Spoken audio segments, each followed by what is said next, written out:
மதிய நேர விஷயங்கள் அப்படின்றது எல்லோரும் தூங்காமல் இருக்கணுன்றதுக்காகவே சிறப்பான பரிகாரங்கள் நம்ம பார்ப்போம். முக்கியமான விஷயம் அப்படின்றத பார்க்கும்போது பொதுவாகவே எல்லோரும் என்ன சொல்கிறாங்கன்னா, பொருளாதாரம், இந்த உலகமே எதை நோக்கி ஓடிட்டுருக்குன்னா பொருளாதாரத்தை நோக்கி தான் ஓடிட்டுருக்கு. சரி, அப்போ அந்த பொருளாதாரத்துக்கான கிரகம் அப்படின்றத பார்க்கும்போது பார்த்தோம்னா நம்ம பொதுவாக குரு, சுக்கிரன் இவரெல்லாம் எடுக்கிறோம். இது கிரக ரீதியாக எடுக்கிறோம். முக்கியமான விஷயம்ன்றதை பார்க்கும்போது நம்ம ரிஷபமனை அப்படின்றது தான் பொருளாதாரமனை காலபுருஷனுக்கு. அப்போ இந்த ரிஷபமனை இயக்கும்போது பார்த்தோம்னா நமக்கு பொருளாதார ரீதியான பிரச்சனைகள்ன்றது கட்டாயமாக குறையும். இந்த ரிஷபமனையை எப்படி இயக்கலாம்? எளிமையாக இயக்கணும். பொருளாதாரம்ன்றது எளிமையாக இயக்கணும். அப்போ அந்த கோவில்கள் ரிலேட்டடாக எடுக்கும்போது பார்த்தோம்னா பிரதோஷ வழிபாடு அப்படின்றத கட்டாயம் செய்யலாம். இப்போ ரிஷபமனை இயக்கும்போது பார்த்தோம்னா பொருளாதாரம் சார்ந்த விஷயங்கள் இயங்கும். இதுக்கு இந்த ரிஷபமனை எனக்கு மாரக இடமா வருது, பாதக இடமா வருது, இதெல்லாம் செகண்டரி. இல்லை திதி சூன்யம், முடக்கு, இதெல்லாம் செகண்டரி. ரிஷபமனையை பொதுவாக இயக்கும் போதே பார்த்தோம்னா நமக்கு பொருளாதாரம் அப்படின்றது ஈஸியாக இயங்கும். நம்ம நல்லா யோசித்து பார்க்கணும் என்ன விஷயம் அப்படின்றத பார்த்தோம்னா, இந்த நார்த் இண்டியன்ஸ்கிட்ட மட்டும் எப்படி பொருளாதாரம் இருந்துக்கிட்டே இருக்குது அப்படின்றத நம்ம யோசிக்க மாட்டோம். அவங்க என்ன பண்ணுறாங்கன்றதை பார்த்தோம்னா சுக்கிரவார பூஜைன்னு பண்ணுறாங்க. அப்போ அந்த சுக்கிரவார பூஜை அப்படின்றத பார்க்கும்போது வெள்ளிக்கிழமை பூஜையை ரொம்ப விசேஷமாகவே செய்கிறாங்க. இப்போ இந்த நிமித்தம் என்ன காட்டுதுன்னா, நம்ம பேசிகிட்டு இருக்கும் போதே எழுத்தாப்பில் பசுமாடு போயிட்டுருக்கு. அப்போ அந்த பசுமாட்டுக்கு அப்படின்னு பார்க்கும்போது பசுமாட்டுக்கே பார்த்தோம்னா ஸ்வீட்டு, கீரைகள் இதெல்லாம் கொடுத்தாலே பார்த்தோம்னா கண்டிப்பாக பொருளாதாரம் சார்ந்த விஷயங்களில் நம்ம திருப்தி அடையலாம். சரி, எதுக்கு பொதுவாக பசுவுக்கு கீரை கொடுக்குறோம் அப்படின்றத பார்த்தோம்னா, காலபுருஷனுக்கு 6ஆம் இடம் அப்படின்றது புதனோட மனை. புதன் தான் கடன்காரன் அப்படின்றத சொல்கிறோம். அப்போ புதன் அப்படின்றது கீரை, ஓகேங்களா? ரிஷபம் அப்படின்றது மாடுகளை குறிக்கும் இடம். காளை மாடாக இருக்கட்டும், பசு மாடாக இருக்கட்டும், எது வேணாலும் இருக்கட்டும். அப்போ பார்த்தோம்னா அந்த கீரையை பசுமாட்டுக்கு கொடுக்கும்போது கட்டாயமாக நம்ம என்ன விஷயம் அடையலாம் அப்படின்றத பார்த்தோம்னா பொருளாதார சுமை அப்படின்றது குறையும். இது முதல் விஷயம். அதே போல் உங்களுக்கு எந்த கிரகம் ரிஷபத்தில் அமர்ந்துட்டுருக்கோ அந்த கிரகத்தினுடைய நாள் அன்னைக்கு வரக்கூடிய பிரதோஷம் அப்படின்றது தான் உங்களுக்கு சூட்சமமான நாளே. இப்போ உதாரணமாக ரிஷபமனையில் சூரியன் இருந்தாருன்னா ஞாயிற்றுக்கிழமை வரக்கூடிய பிரதோஷம்ன்றது உங்களுக்கு ரொம்ப சப்போர்ட்டிவாக இருக்கும். இது முதல் விஷயம். ரெண்டாவது விஷயன்றதை பார்க்கும்போது திங்கட்கிழமை, அதாவது சந்திரன் உங்களுக்கு ரிஷபமனையில் இருந்தாருன்னா திங்கட்கிழமை வரக்கூடிய பிரதோஷம்ன்றது உங்களுக்கு ரொம்ப சிறப்பாக வேலை செய்யும். செவ்வாய் பகவான் ரிஷபமனையில் இருந்தார்னா செவ்வாய்க்கிழமை வரக்கூடிய பிரதோஷமாக எடுத்துக்கலாம்.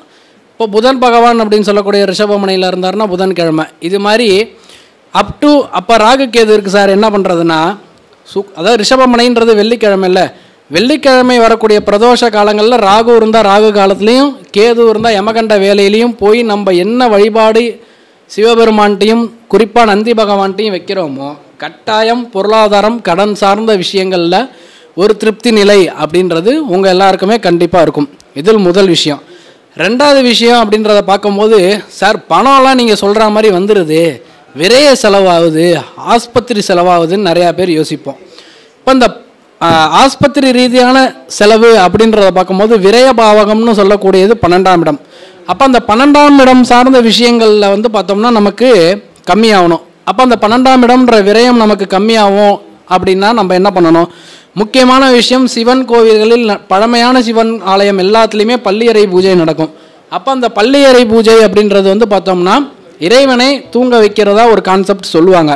பட் அதோட டீப்பஸ்ட்டுக்கு நம்ம போக வேண்டாம். இந்த பள்ளியறை பூஜைக்கு பசும்பால் நைவேத்தியமாக தொடர்ந்து கொடுத்துட்டே வரணும். எப்படின்னா இந்த நாட்டு சர்க்கரை சேர்த்து, ஏலக்காய் சேர்த்து, இதெல்லாம் நம்ம சேர்த்து கொடுத்துட்டே வரும்போது பார்த்தோம்னா இந்த விரைய செலவுகள் அப்படின்றது கண்டிப்பாக நீங்கும். இது என்றைக்கு தரலாம் அப்படின்றது, என்றைக்கு ஆரம்பிக்கலாம் அப்படின்றது நிறைய பேருக்கு ஒரு சந்தேகம் இருக்கும்.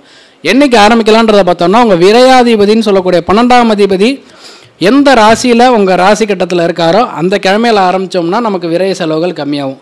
அப்போ இப்போ உங்கள் 12ஆம் அதிபதினு சொல்லக்கூடியவர் மேஷமனையில் இருந்தாருன்னா செவ்வாய்க்கிழமை ஆரம்பிக்கணும், ரிஷபமனையில் இருந்தாருன்னா வெள்ளிக்கிழமை ஆரம்பிக்கணும், மிதுனமனையில் இருந்தாருன்னா புதன்கிழமை ஆரம்பிக்கணும், கடகமனையில் இருந்தாருன்னா திங்கக்கிழமை ஆரம்பிக்கணும், சிம்மமனையில் உங்கள் விரையாதிபதி இருந்தாருன்னா ஞாயிற்றுக்கிழமை ஆரம்பிக்கணும், கன்னி வீட்டில் இருந்தாருன்னா புதன்கிழமை ஆரம்பிக்கணும். அதுபோல் வரிசையாக நீங்கள் மீனம் வரைக்கும் எடுத்துகிட்டு வரலாம். இப்போ இது மாதிரி இந்த நாட்கள்லேருந்து நீங்கள் செய்ய ஆரம்பிச்சிங்கன்னா இது வந்து பார்த்தோம்னா உங்களுக்கு வந்து இருக்கக்கூடிய விரயங்கள் எல்லாத்தையுமே வந்து கண்டிப்பாக குறைச்சி தரும் அப்படின்றதுல எந்த விதமான மாற்று கருத்தும் இல்லை. ஸோ அப்போ இந்த மாதிரியான வழிபாடுகள்லாம் நீங்கள் தொடர்ந்து செஞ்சுட்டே வரும்போது வந்து பார்த்தோம்னா கட்டாயம் உங்களுக்கு வந்து ஒரு பொருளாதாரத்தில் அடுத்த லெவலில் வந்து முன்னேற்றங்கள் அப்படின்றத நீங்கள் பரிபூர்ணமாக இயக்கிக்கலாம். இன்னொரு விஷயம், பணம் தண்ணி மாதிரி செலவாகுது அப்படின்றத நிறையா பேர் ஒரு கம்ப்ளைண்ட்டாக சொல்கிறீங்க. பணத்தை சேமிக்கவே முடியலை அப்படின்றத சொல்கிறீங்க. இந்த பணம் தண்ணி மாதிரி செலவாகுது அப்படின்றத பார்த்தோம்னா உங்களுக்கு 12ஆம் அதிபதி யாரோ அவர் எந்த ராசியில் அமர்ந்திருக்காரோ அன்னைக்கு போய் அந்த கிரகத்துக்கு உண்டான அதிதேவதைக்கு பாலாபிஷேகம் செஞ்சுட்டே வந்தீங்கன்னா இந்த விரயம் சார்ந்த விஷயங்கள் கண்டிப்பாக கம்மியாகும். சரி, இப்போ அந்த 12ஆம் அதிபதியே வந்து உங்களுக்கு வந்து இப்போ மேஷத்துக்கு எடுத்துக்கிட்டோம்னா 12ஆம் அதிபதி குருவாக வருவார். அப்போ வந்து பார்த்தோம்னா நீங்கள் வந்து அந்த சித்தர்கள் இது மாதிரி இருக்கிறவங்களுடைய ஜீவ சமாதிகளுக்கு போயிட்டு பாலாபிஷேகம் செஞ்சிங்கன்னா உங்களோட விரயங்கள் குறையும். இப்போ ரிஷபமனைக்கு செவ்வாயே வராரு, விரயம் குறையணும். ரிஷப ராசியாக இருக்கீங்க, ரிஷப லக்னமாக இருக்கீங்க, விரயம் கூட ஆகுது அப்படின்றத பார்த்தோம்னா நீங்கள் வந்து முருகப்பெருமானுக்கு தொடர்ந்து பாலாபிஷேகம் செஞ்சுட்டு வரப்போ உங்களோட விரயங்கள் அப்படின்றது கம்மியாகும். இப்போ மிதுனம் அடுத்து வருவோம். இப்போ மிதுன ராசியில் இருக்கீங்க, மிதுன லக்னத்தில் இருக்கீங்க, உங்களோட விரயங்கள் கம்மியாகணும் அப்படின்றத பார்த்தோம்னா நீங்கள் தொடர்ந்து பெருமாள் கோவிலில் உள்ள தாயாருக்கு பாலாபிஷேகம் செஞ்சுட்டே வரணும். இது மூலவர்க்கா உற்சவர்க்கான்னு தயவு செஞ்சு கேட்காதீங்க. 2 பேர்த்தில் யாருக்கு செய்கிறாங்களோ அன்றைக்கி போய் செஞ்சுக்கோங்க. அடுத்த விஷயம்ன்றது பார்த்தோம்னா கடகராசி. இந்த கடகராசி கடக லக்னக்காரங்களுக்கு விரயம் குறையணும், செலவு ஆகிறது கம்மியாகணும், வருமானம் வரணும் அப்படின்றத பார்த்தோம்னா கண்டிப்பாக பெருமாளுக்கு, அதாவது புதன் அம்சத்தில் இருக்கக்கூடிய பெருமாள்னாலே புதன் அம்சம் தான். இந்த பெருமாளுக்கு வந்து பார்த்தோம்னா தொடர்ந்து பாலாபிஷேகம் செஞ்சுட்டே வந்தோம்னா இந்த விரயங்கள்ன்றது கம்மியாகும். அடுத்து சிம்மம்ன்றதுக்கு 12ஆம் இடம்னு சொல்லக்கூடியது சந்திரனோட வீடாக வரும், கடகமனை. அப்போ கடகமனை அப்படிங்கிறப்போ வந்து சிம்ம ராசிக்கு கடகமனை அந்த விரயம் குறையணும் அப்படின்றத பார்த்தோம்னா சந்திரன்னா மாரியம்மன் சொல்லுவாங்க. மாரியம்மன், அதாவது உங்கள் ஊரில் இருக்கக்கூடிய எல்லை தெய்வங்கள் ப்ளஸ் மாரியம்மனுக்கு போய் பாலாபிஷேகம் செஞ்சிங்கன்னா உங்கள் விரயபாவம் அப்படின்றது கம்மியாகும். அடுத்து வந்து பார்த்தோம்னா உங்களுக்கு வந்து கன்னியா லக்னம். இந்த கன்னியா லக்னத்துக்கு வந்து பார்த்தோம்னா உங்களுக்கு விரயங்கள் குறையணும், வருமானம் வரணுன்றதை பார்த்தோம்னா சிவாலயம், அதாவது உங்கள் ஊரில் இருக்கக்கூடிய கோவில்கள் எல்லாமே இதை தேர்ந்தெடுத்துக்கங்க. வெளியில் போகணுன்ற அவசியமே கிடையாது. உள்ளூரில் இருக்கக்கூடிய கோவில் சிவாலயங்களுக்கு சென்று நீங்கள் வந்து கன்னி ராசியில் இருக்கீங்க, கன்னி லக்னத்தில் இருக்கீங்கன்னா தொடர்ந்து அபிஷேகம் செஞ்சுட்டே வரப்போ, இந்த பாலாபிஷேகம் செஞ்சுட்டே வரப்போ உங்களுக்கு விரயம்ன்றது கம்மியாகும். அடுத்து துலாம். இந்த துலாமுக்கும் வந்து பார்த்தோம்னா பெருமாள் கோவில் போயிட்டு அபிஷேகம் செஞ்சுட்டே வந்தீங்கன்னா உங்களுக்கு கண்டிப்பாக கம்மியாகும். ஸோ அடுத்தடுத்த ராசிகளுக்கு அடுத்தடுத்த வீடியோவில் பார்க்கலாம், அடுத்தடுத்த கருத்தரங்களில் பேசலாம். வாய்ப்பு கொடுத்த ஜானகிராமனுக்கு நன்றி.